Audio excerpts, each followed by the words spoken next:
Hello বন্ধুরা, জীবনে যেমন ভালো সময় আসে তেমনি কিন্তু খারাপ সময়ও আসে। তবে ভালো সময় অনেক বন্ধুকে কাছে পাওয়া যায় বা অনেক লোকজনকে কাছে পাওয়া যায়, কিন্তু খারাপ সময় না, আত্মীয় স্বজন বলো, চেনা পরিচিত মানুষ বলো, তখন কেউ পাশে থাকে না। এটা একদম বাস্তবে প্রমাণিত। তো তোমরা একদম লক্ষ্য করে দেখবে, যখন ভালো সময় আসবে তখন আশেপাশে বা বলো অনেক বন্ধু বান্ধব, অনেক আত্মীয় স্বজন তোমার দেখা যাবে।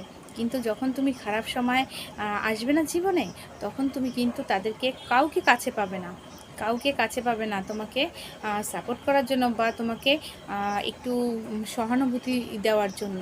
তো জীবনে চলতে গেলে দুঃখ সুখ, দুঃখ নিয়ে দুটোকে নিয়ে আমাদের চলতে হবে। কখনো ভালো সময় আসবে, কখনো খারাপ সময় আসবে। তো দুটো সময়কেই আমাদের তাল রেখে চলতে হবে। যখন যেরকম সময় আসবে তখন সেই সময় আমাদের সেইভাবে চলতে হবে। তো সবাইকে ভালো থেকো, টাটা। শ্বশুরবাড়ি নামক বিদ্যালয়ে না আমরা সবাই পড়ে থাকি। আর এখানে না শিক্ষকের কিন্তু একদম অভাব নেই। প্রতিটা পদক্ষেপে আমাদের শিক্ষকরা চোখে আঙুল দিয়ে বুঝিয়ে দেবে তুমি কোনটা পারো আর তুমি কোনটা পারো না, তুমি কোনটা ঠিক করো আর তুমি কোনটা ঠিক করতে পারো না। সবটাই ঠিক শিখিয়ে দেবে তারা চোখে আঙুল দিয়ে। যাই হোক, কথাগুলো তো একদম ঠিক বলো। বাস্তবে আমরা কিন্তু সবাই বাপের বাড়ি থেকে শিখে আসি না, শ্বশুর বাড়িতে এসে এত শিক্ষকের কাছ থেকেই কিন্তু আমরা শিখতে পাই। সেটা অনেক ধরনের শিক্ষক হতে পারে। তো সবটা কিন্তু আমরা শিক্ষকের এই শ্বশুরবাড়ি নামক বিদ্যালয় থেকেই সব কিছু শিখতে পারি। তো কথাগুলো যদি ভালো লাগে অবশ্যই লাইক কমেন্ট করে জানিও তোমাদের মতামতটা। পাওয়ার আশা আছে বলে হারানোর ভয়টাও কিন্তু আছে আমাদের, তাই না বন্ধুরা? ভালোবাসা কখনো মাপা যায় না, শুধু ভালোবাসা দেওয়া যায়। ভালোবেসে শুধু ভালোবাসা দেওয়া যায়।